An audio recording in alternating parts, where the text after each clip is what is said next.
La sífilis es una enfermedad infecto-contagiosa crónica. Forma parte de las afecciones granulomatosas con múltiples manifestaciones clínicas generales y bucales. Para una mayor ilustración se expondrá una breve reseña histórica que hace referencia al hallazgo de cráneos fósiles con lesiones óseas causadas por la sífilis.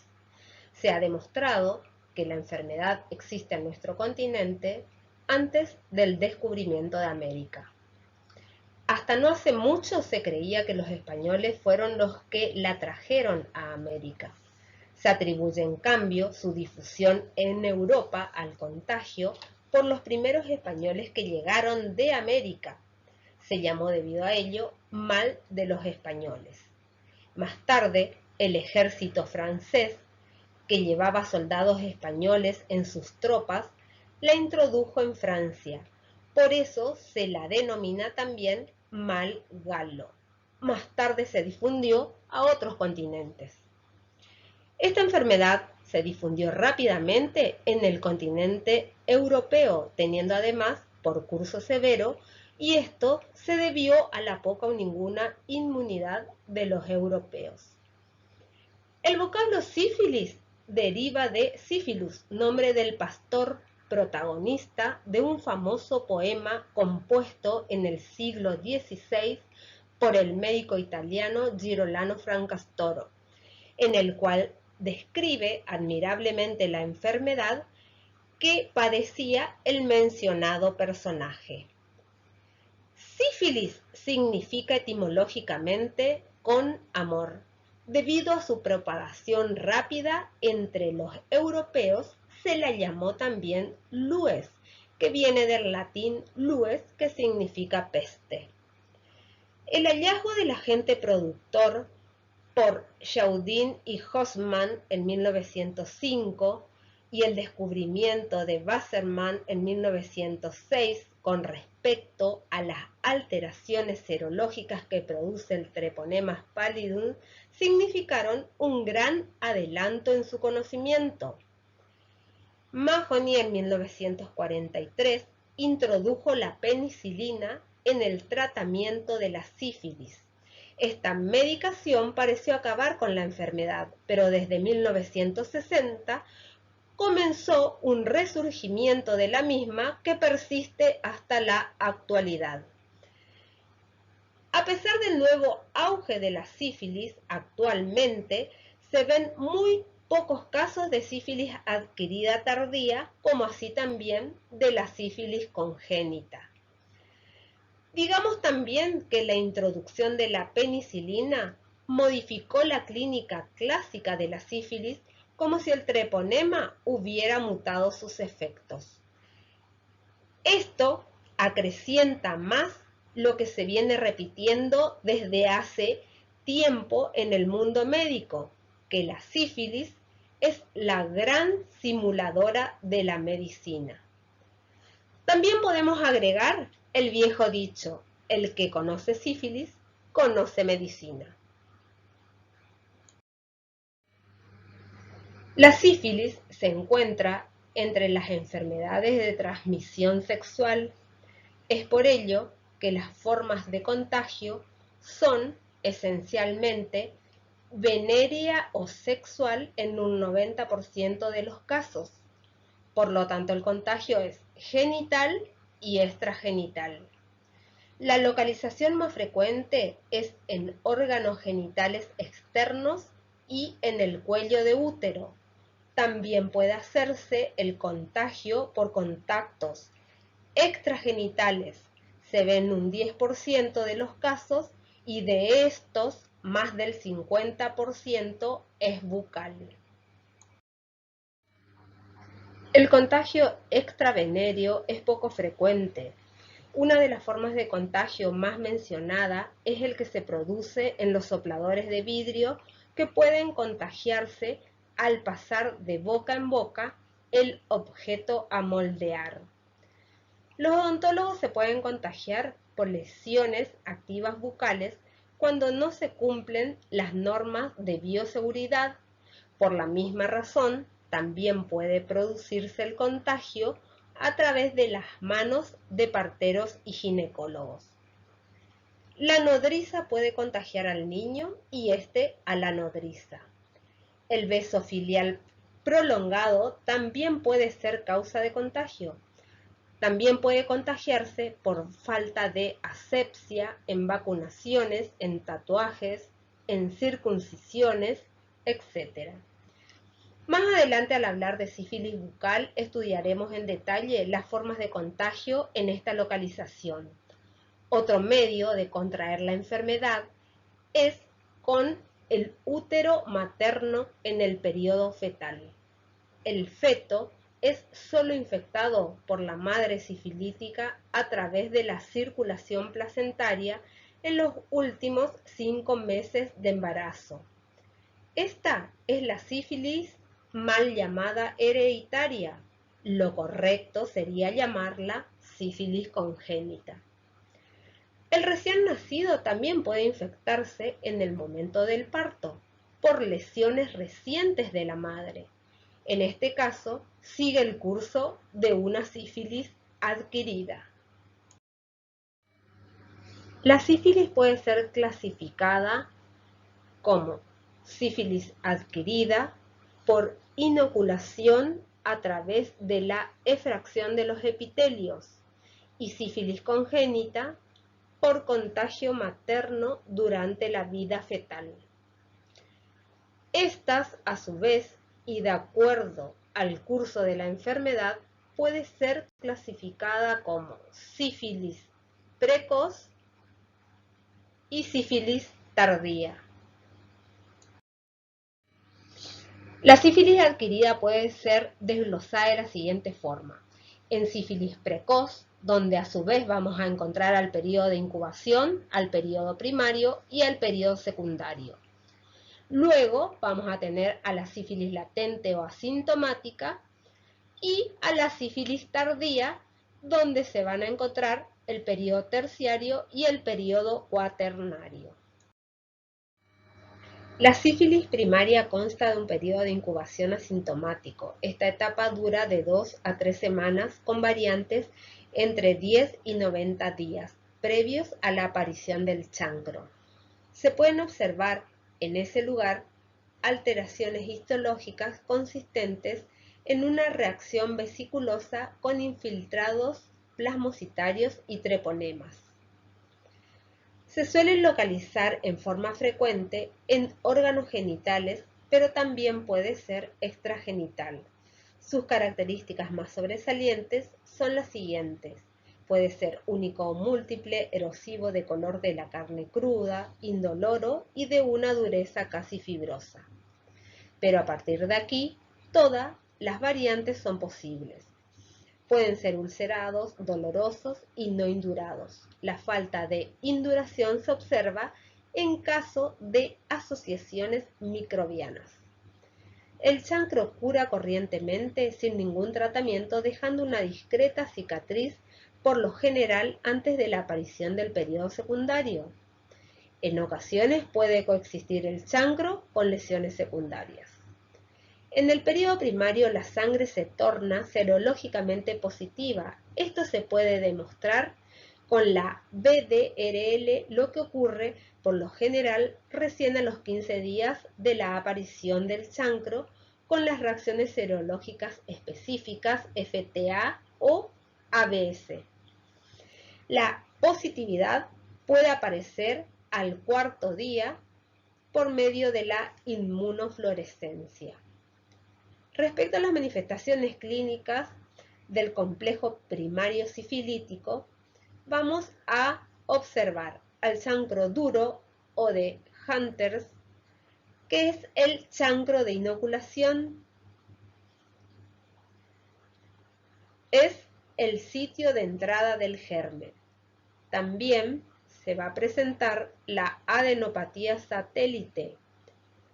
Va a haber una poliadenitis que va a afectar el ganglio más próximo y es el de mayor tamaño, denominado prefecto. Luego de este periodo de incubación comienza el periodo primario, que con la aparición del chancro y la adenopatía comprende el periodo primario.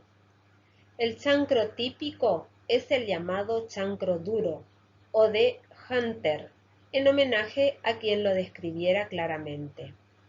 El chancro típico, chancro duro o de Hunter, es único, erosivo, de color de la carne cruda, es indoloro, duro y sus bordes bien circunscriptos, elevados, con depresión central, cuyo diámetro es 0,5 centímetros, su superficie se encuentra cubierta por una secreción cerosa y se puede localizar en labio, lengua, encías y amígdalas.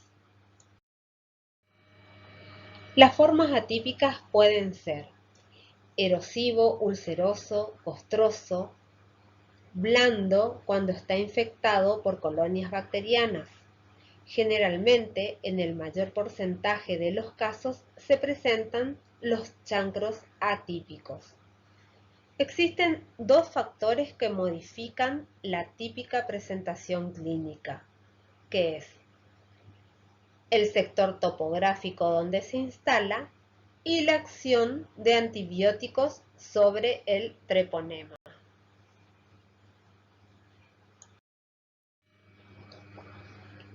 El chancro se acompaña de una adenopatía satélite que no falta prácticamente nunca. Se dice que la adenopatía sigue al chancro como la sombra al cuerpo. Esta adenopatía es indolora, sin periadenitis. Por lo general hay un ganglio mayor que los demás llamado prefecto. Desaparecido el chancro, subsiste la adenopatía. La adenopatía es el testigo póstumo del chancro. Está demostrado que cuando el chancro desaparece, la sangre ya está infectada con espiroquetas. En algunas presentaciones clínicas de la sífilis, las manifestaciones comienzan aparentemente con el periodo secundario. Es necesario aclarar que ante la ausencia del complejo sifilítico primario, se puede estar ante una forma conocida como sífilis decapitada. Se da un caso de contagio por transfusiones, en sífilis congénita, en sífilis oculta por tratamientos con antibióticos, en dosis insuficientes, etc. La infección clínica comienza en estos casos con el periodo secundario. Existe además otra variante identificada como la falsa sífilis decapitada, y es aquella en la que el chancro es de ubicación muy profunda, pasando inadvertido, específicamente cuando este se localiza en el cuello del útero.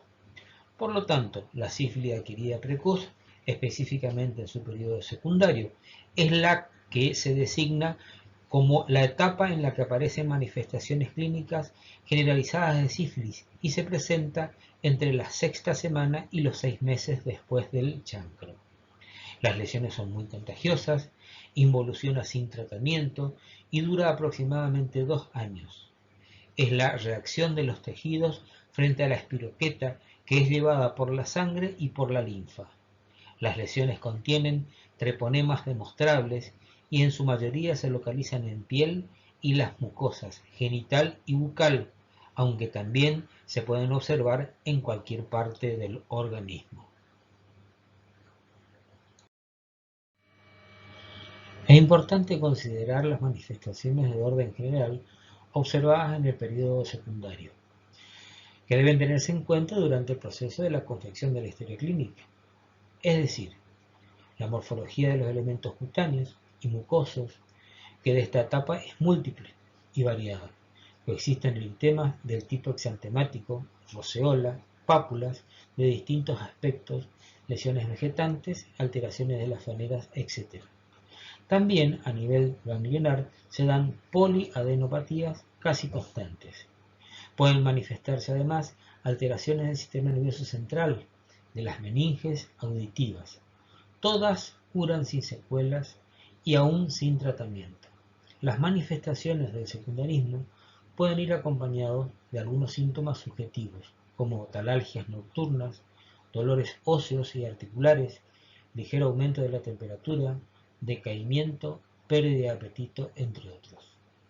La roceola del secundarismo es un exantema revelado por manchas rosadas múltiples que no pican ni descaman y que se localizan especialmente en tronco y abdomen. La roceola es la manifestación precoz en piel del secundarismo. Las pápulas de la sífilis se ven en la cara, en mentón, en surco nasogeniano, comisuras, en la región palmo-plantar. En la cara tiene aspecto seborreico, al agruparse forman arcos de círculo. En las palmas y en las plantas suelen ser escamosas y casi patognomónicas por su aspecto. En el tronco son duras y rodeadas de una descamación en anillo llamado collarete de Viet. En el cuello es muy típico, especialmente en las mujeres, un tipo de leucomelanodermia llamada collar de Venus. Las leucodermias circulares, múltiples, rodeadas de piel normal o más pigmentadas. Las fanegas también se ven afectadas de la siguiente forma. El cuero cabelludo se halla alterado por una forma de alopecia difusa llamada en áreas o claros, que se da la impresión de un corte malo de peluquería. Se llama también cabeza apolillada. Las cejas, particularmente la cola, se hacen ralas casi alopécicas. Las uñas pueden presentar perianixis, adoptar un color amarillento y tornarse frágiles. No olvidemos que otro elemento importante para el diagnóstico en este periodo es la presencia de microadenopatías. La palidez del paciente, las cefaleas, el decaimiento y las manifestaciones cutáneas mucosas y ganglionares son los elementos fundamentales para el diagnóstico de un secundarismo. Además, es importante tener en cuenta que las pruebas serológicas para la sífilis son positivamente francas en este periodo. La sífilis secundaria involuciona aún sin tratamiento. Termina este periodo aproximadamente a los 2 años de la infección. Las lesiones del secundarismo son frecuentes en un 60% de los casos de sífilis. Son contagiosas, son lesiones abiertas que adoptan un polimorfismo. Las lesiones en el secundarismo no duelen y la serología va a ser positiva. Podemos observar entre ellas a las placas mucosas opalinas, que son de color gris pálido, perlado, sobre una base rojiza, eritematosa, cubiertas por epitelio, a veces de aspecto leucoplaciforme. Su localización preferentemente en lengua, en los labios y en velo del paladar. Son indoloras y no se desprenden al frotarlas con una gasa.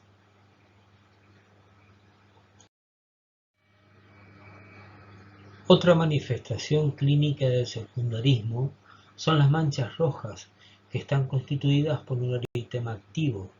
En las fauces se observa una angina roja que se extiende a la laringe originando afonía. A veces toma un carácter disteroide.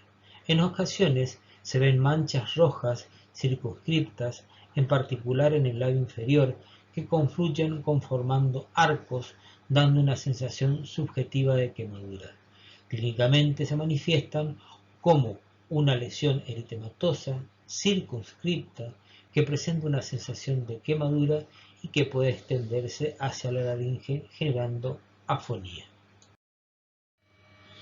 Otra manifestación clínica propia del secundarismo sifilítico bucal son las erosiones, y estas a su vez son secundarias a las manchas opalinas y a veces se cubren de destritos disteroides, que al eliminarlos dejan una lesión que recuerda a una enfermedad ampollar, en especial al eritema polimorfo. Intraoralmente podemos observar a las pápulas, que son elementos importantes por su frecuencia de presentación. También son elementos propios de las enfermedades granulomatosas, que se van a observar en lengua, labios, comisura, que son ligeramente elevadas, eritematosas e indoloras. Son de consistencia firme, de color opalino, múltiples y agrupadas, parecen a veces superficialmente erosivas, se agrietan o se fisuran y se pueden ubicar en el paladar lesiones papuloides semejando micosis profunda y en algunos casos moniliasis. En el dorso lingual se pueden observar despapilaciones, mal llamadas erosiones, ya que no ofrecen pérdida de epitelio. Se las ven solitarias en escaso número, de alrededor de 1 centímetro de diámetro o menores, de forma oval, de color carne y con una superficie lisa por la hipotrofia de las papilas filiformes.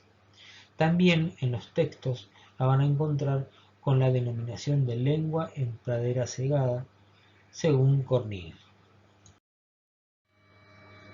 Otras alteraciones, en el caso del secundarismo en cavidad bucal, son las fisuras o grietas, que son consideradas complicaciones de las pápulas, que se pueden ubicar en la comisura bucal, en la cara dorsal de la lengua, y existen surcos en forma de I o lineales, que pueden presentarse paralelos o longitudinales, y nos dan el aspecto de una lengua escrotal. Finalmente, tenemos a las vegetaciones como lesiones que se dan en este secundarismo sifilítico. Específicamente, las vegetaciones van a ser secundarias a las pápulas o bien presentarse de modo tardío. Si son secundarias, se presentan por delante de la B lingual y el paciente va a presentar lo que se denomina lengua de sapo. Si se ubican en el paladar, pueden ser lobuladas, lisas o con una coloración similar a la mucosa normal, o presentarse con una coloración opalínea.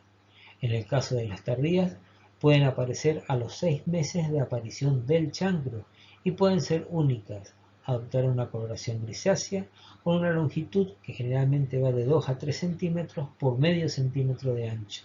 Presenta una superficie lustrosa y de apariencia edematosa. Sífilis adquirida, latente o asintomática. Es una etapa asintomática que sigue al secundarismo. No da síntomas, pero la serología sigue siendo positiva. Comienza dentro de los 2 primeros años de la infección luética. Este periodo de latencia puede persistir toda la vida o hasta que aparezcan lesiones del terciarismo. La aparición de lesiones de sífilis tardía es de porcentaje relativamente bajo. Hay casos de curación espontánea. Se dice en términos no totalmente exactos que de 100 casos de sífilis no tratadas, 1/3 cura, 1/3 queda en el periodo latente y 1/3 da lesiones tardías. Sífilis adquirida tardía. La sífilis tardía está formada por los periodos terciario y cuaternario. La enfermedad se vuelve más crónica con lesiones destructivas y el organismo tiene una respuesta inmunológica diferente ante la presencia del treponema con lesiones más graves. Este tipo de sífilis tardía se puede dar en individuos que no tuvieron una terapéutica adecuada o ignoraron la presencia de la enfermedad. La clínica general describe 2 tipos de lesiones que pueden presentarse en el terciarismo o periodo terciario, que son los gomas y los tubérculos. Respecto del periodo cuaternario de la sífilis o denominada neurosífilis, esta afecta todo el sistema nervioso, dando parálisis general progresiva. El individuo aquí ya manifiesta delirios de grandeza. Sus movimientos son incoordinados y también la reflexión puede ser el tabes dorsal, donde puede tener anisocoria que es la diferencia de tamaños de las pupilas, presenta una marcha oscilante denominado signo de Argyll-Robertson, que es cuando posee adaptación a la acomodación pero no a la luz, y también podemos observar la inflamación de las meninges. Sífilis adquirida tardía. Aparece entre 2 y 20 años. Las lesiones no son contagiosas, sí es una lesión crónica y destructiva. Respecto al goma sifilítico, es una lesión profunda de localización en paladar duro, lengua y labios. Su coloración es purpúrica y azulada. Hay perforación y es asintomático.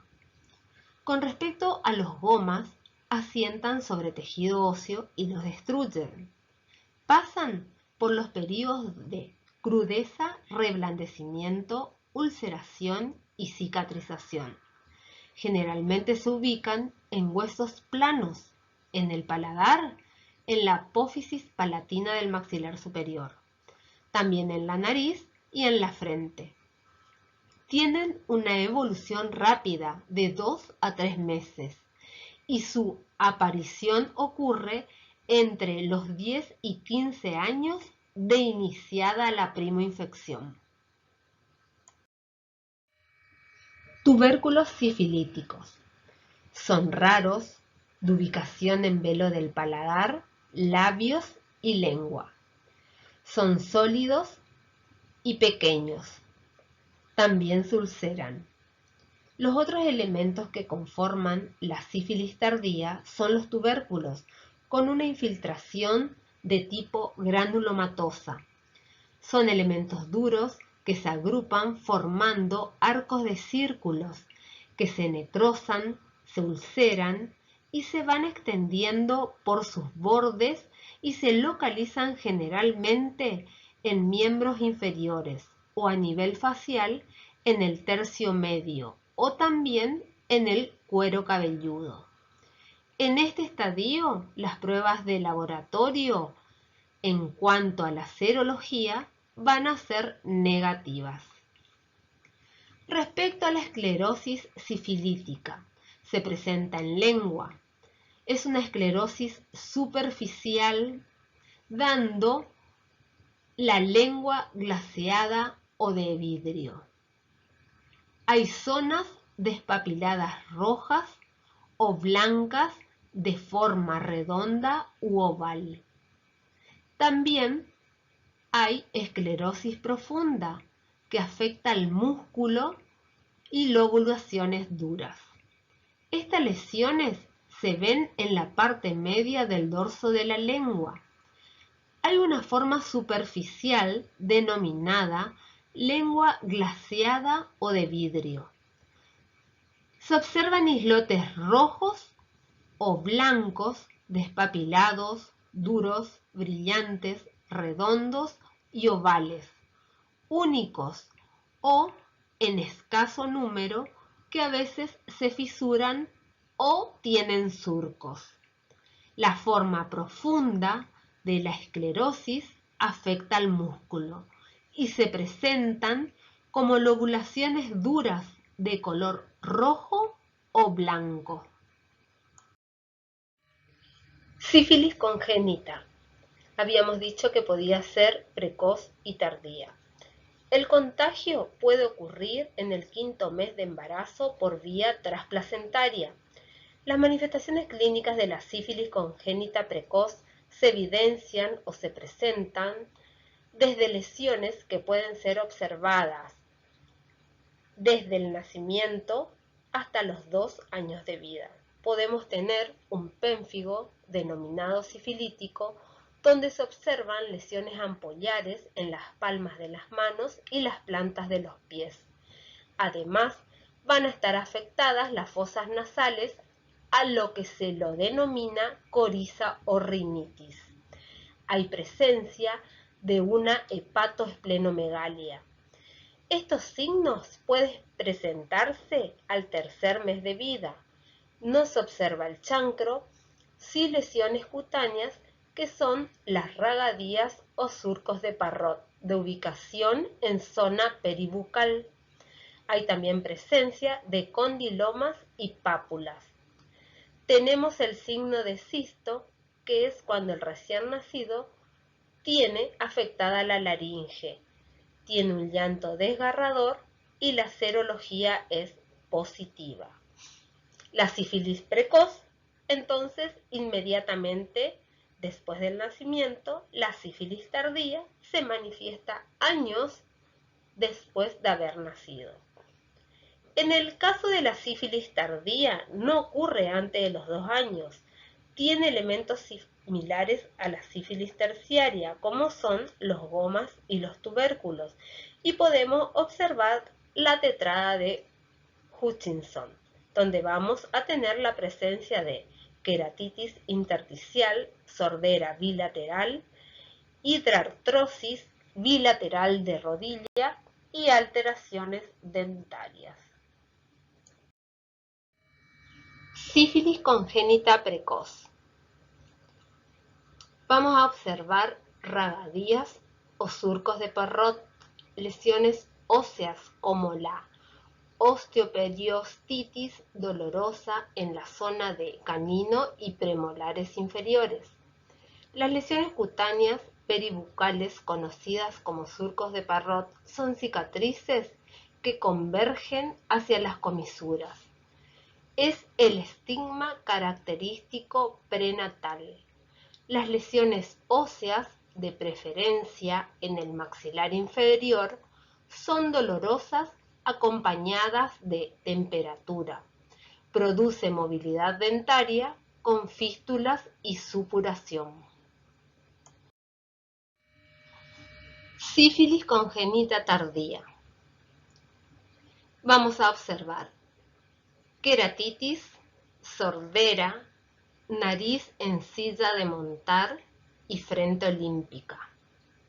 La sífilis congénita tardía no se observa nunca antes de los 2 años de edad y la mayoría de sus lesiones tienen por base semiológica los mismos elementos que la lues terciaria, tubérculos y gomas. Sífilis congénita tardía. Acá vamos a observar la presencia de la triada de Hutchinson, que son las alteraciones dentarias. En los dientes anteriores van a presentar forma de destornillador y los dientes posteriores forma de mora. En este periodo se ve la llamada triada de Hutchinson, también la queratitis intersticial, sordera bilateral, dientes con alteraciones típicas, dientes de Hutchinson. Otro signo de esta etapa es la hidrartrosis bilateral de rodillas. Por ello se considera una tetrada. Ante lesiones que indiquen probabilidad de sífilis, se indican estudios serológicos, BDRL, FTA, ABS, derivar al infectólogo o médico clínico para su tratamiento. Respecto al tratamiento, se puede realizar la administración de penicilina G-benzatínica o benzatina en dosis de 2,4 millones de unidades internacionales cada 7 días durante 5 semanas. En sífilis tardía, 15 millones. Si hay presencia de neurosífilis, 20 millones. Si el paciente tiene sensibilidad a la penicilina, se puede sustituir por la eritrocina.